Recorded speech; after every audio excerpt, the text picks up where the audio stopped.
هاي، أهلا وسهلا فيكم بكيلينج تايمز مع إلياس. أنا إلياس، وبدنا نعمل كيلينج للتايم نحن وياكم. كيلينج تايم يعني تضييع وقت. ب- في عنا وقت وبدنا نضيعه، هيك بقى نضيعه بشغلة هيك بنحبها بننبسط فيها وبيطلع عنا نتيجة آخر شي، مش بس نضيع الوقت على الفاضي. بقى أنا إلياس وبحب الساعات، واحدة من الأشياء اللي بحبها يعني. بحب الساعات، بحب الفوتبول، بحب الموتوسيكلات. أه بحب العيلة، بحب أمور كتير، وعندي هالهواية بالساعات. كنت أنا وصغير، الوالد الله يطول بعمره كان عنده الايجنسي، كان هو الوكيل تبع كذا براند، ماركات ساعات، منهم الأوميجا بتذكر إذا الأوميجا والرادو والتيسوت. ساعات حلوة كانت. بقى كنا كل ما نروح على الصيفية على أفريقيا، لأنه نحن كنا بسيراليون بأفريقيا، نترك نقضي الصيفية وبالرجعة كل واحد يتلقى هدية، يا أوميجا يا تيسوت يا رادو وكنت حبهم كتير يعني. أول ما أوصل يعني شوف في عنده ساعات جديدة وشوف كذا، يا ريتني بعدهم عندي هالساعات لأنه صاروا هلا أنتيك كلاسيك. بقى كنت اتباهى فيهم لما ارجع على لبنان والمدرسة وكذا، ساعة جديدة. ف اي بعدين لما كبرت كمان ضلوا هالحب معي، نشأ معي وكبر معي. ولما تحسنت شوي حالتنا بلشنا شغل وصار في شوية مصاري، بلشت اشتري ساعات الرولكس وغيره. هلا ما بقى في عندي ساعات غالية، لأن اللي بعته واللي بقي أعطيته لأولادي. عندي شبان الله يخليكم أولادكم، كل واحد أخذ الساعتين اللي بقيوا معي. هلا كازيو دورو، والله صار له معي 3 سنين. كوارتز، تك تك تك تك توك تيك توك، ما بتضيع ثانية. فظيعة، خبيط ولبيط ويلي بدك بعدني لابسها. بقى قيمة الساعة مش هي المهمة، كيف بدك تستعملها للساعة. اوكي الساعة الغالية طبعا عندك ظهرها حلوة، ناس مهمين او كذا، تلبس ساعة حلوة مش مشكلة. بس ما فيني اطلع على موتور سايكل مثلا لبس لي ساعة غالية او شي، بركي وقعت راحت الساعة، بركي فلتت. بقى دايما بشوف، لما بروح بكون محلات ببيروت كذا وبغيره بغير محلات، بشوف ساعات للبيع،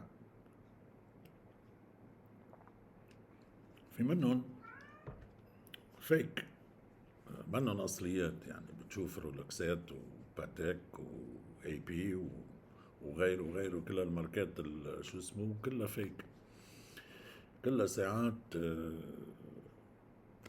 مركبة مع بعض يعني. تشبه كتير الأصليات، بس طبعا شو بدك تشتري يعني ب $200 أو $300 ساعة شبيهة بالرولكس؟ شو بدها تكون يعني؟ ما هو الرولكس أو الساعات الغالية قيمتهم بالموفمنت تبعهم، بالماكينة اللي جوا، بالمكنة اللي بقلب الساعة. يعني هيدي حقها ألوفات. بقى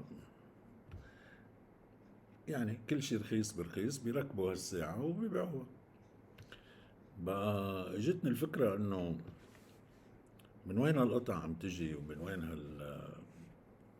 كيف عم تتركب هالامور وكذا.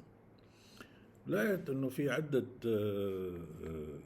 ويب سايتس مثل الالي اكسبريس وغيره. في بامريكا كمان كذا DIY شوب، ناموكي، في كذا براند يعني بيبيعوا قطع. بدك الموفمنت بتشتري الموفمنت لوحده، بدك الكاستك الستراب بتشتري الستراب لوحده، بدك الكيس معينة، شكل معين، لون معين، بدك اياها روز جولد، ذهب اصفر، بدك اياها ستينلس، كل شيء موجود. بقى اجتني الفكرة انه ليش ما بنعمل هالتشانل مش بس للساعات، هلا لنحطها بالشو اسمه، يعني يمكن ما بعرف اذا بتحبوا الموتوسيكلات، اذا شفت انه في منكم مهتم بغير امور يمكن فوت بغير امور، بس هلا كبداية عم نبدا بالساعات. هلا انا شو عملت؟ في طلبت قطع، كيس معينة، الموفمنت معينة، المينا من جوا، الدايل معين، نقيت يعني كذا شغلة وطلبتهم، وصلوا. هلا اليوم بدنا نجرب نركب ساعة. أنا مثلي مثلكم، ما حكذب عليكم، مركب ساعة قبل، أوكي، وطلعت كتير حلوة، بس صار لي سنين ما رجعت جربت. بس هلا كل القطع موجودة، كذا ساعة يعني طلبت، وكذا موديل، وحنركب ساعة مع بعض. يعني أول شي هاي اليوم بدنا نعمل الباتيك فيليب على شكل الباتيك فيليب. يعني هيدا الكيس اللي بدنا نستعملها، طبعا بعد البلاستيك عليها، وهيدا الى اكزيبيشن باك بيقولوه، يعني ازاز من ورا فيك تشوف المكنه اللي جوا. وعندنا الموفمنت اللي هي الساعة، يعني هي اللي بتمشي الساعة، هي القلب تبع الساعة. هيدي NH35 سيكو، وطلبت لها، بدي ادقرها هيدي بايدي بس حفرجيكم اياها بطريقة تانية. يعني امسكها بالملط، وعينك يا حلوة. طلبت التيفاني كولر، تيفاني دايل، اللي ينحط بقلب كيف بدها تجي هيك يعني هلا بتشوفوها بعدين، بس طلبتها باسم سيكو، يعني ما ححط عليها انه هيدي باتيك فيليب، يعني لانه الموفمنت المكنه اللي بقلبها سيكو، خلي الاسم عليها يكون سيكو، ما بدنا نضحك على بعض يعني. بس لونها كتير روعه.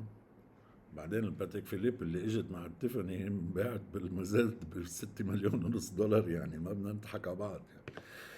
وبعدين ستراب شبيه كتير للستراب الأصلي تبع الباتيك، بس طبعا عم نحكي صيني يعني ومش مكلف كتير.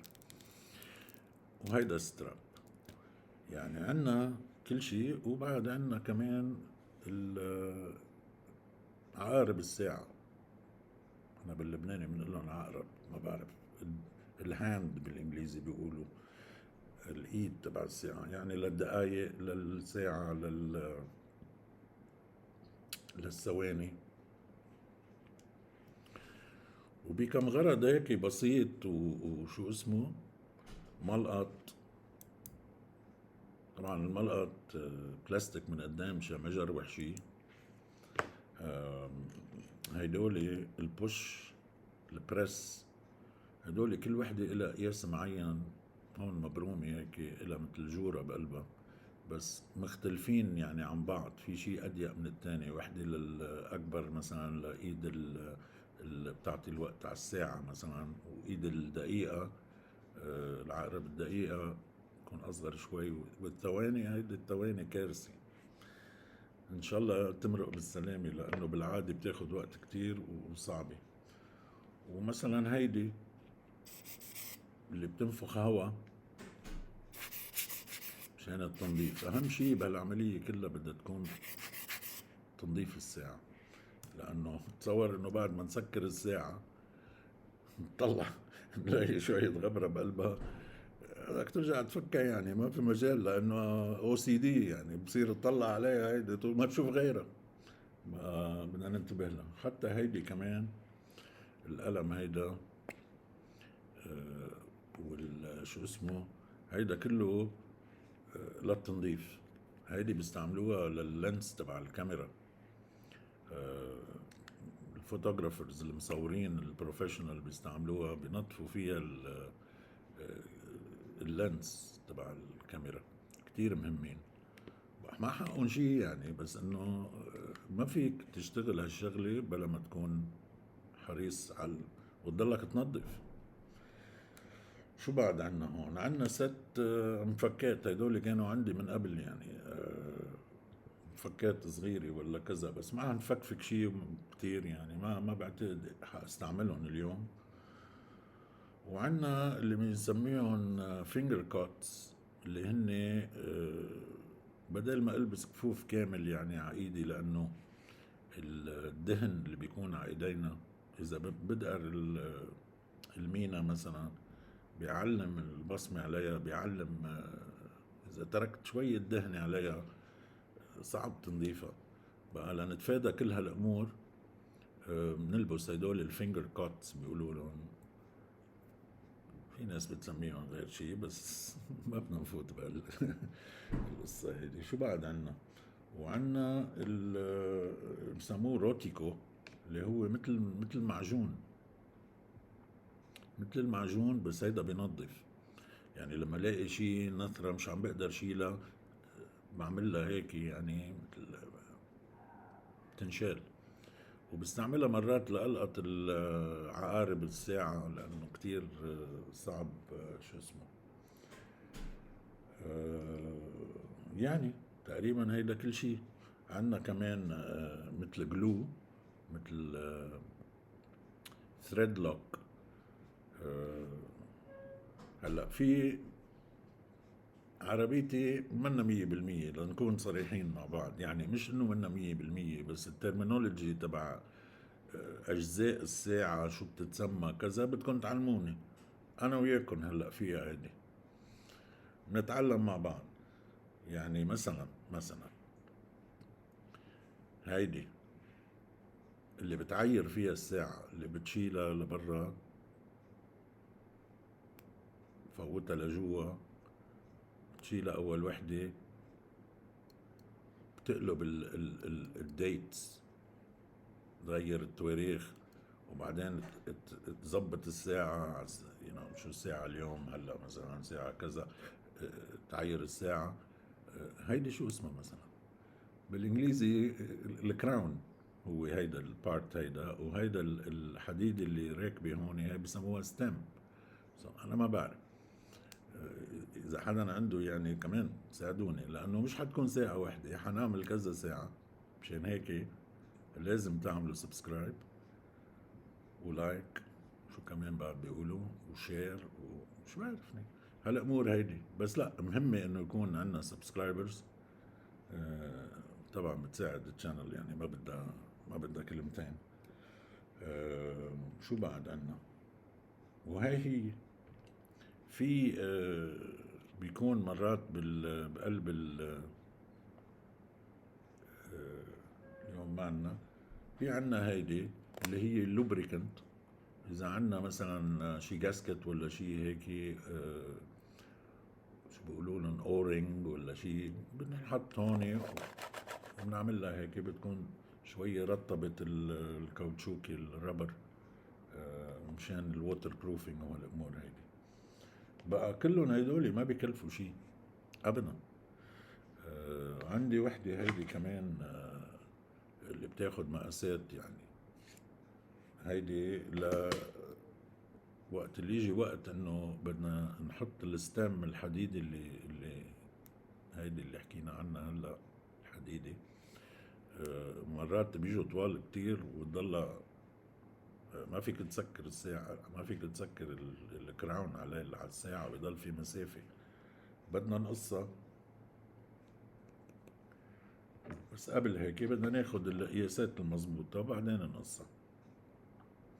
بقى بهالامور هيدي اللي هن بسيطين يعني ومنهم كلفية كبيرة. وبعدين انا هيدي كل هالقطع اللي فرجيتكم اياها اليوم هي ما كلفتني تقريبا $100، يمكن اقل من $100.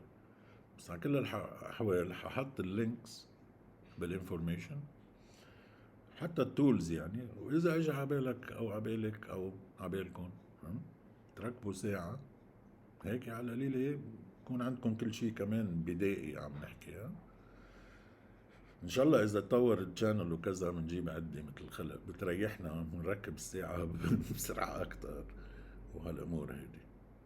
بقى اهلا وسهلا فيكم، وان شاء الله تنبسطوا معي ونضيع وقت هلا ونركب ساعة ونشوفها بالنهاية كيف حتطلع، ان شاء الله تكون على ذوقكم.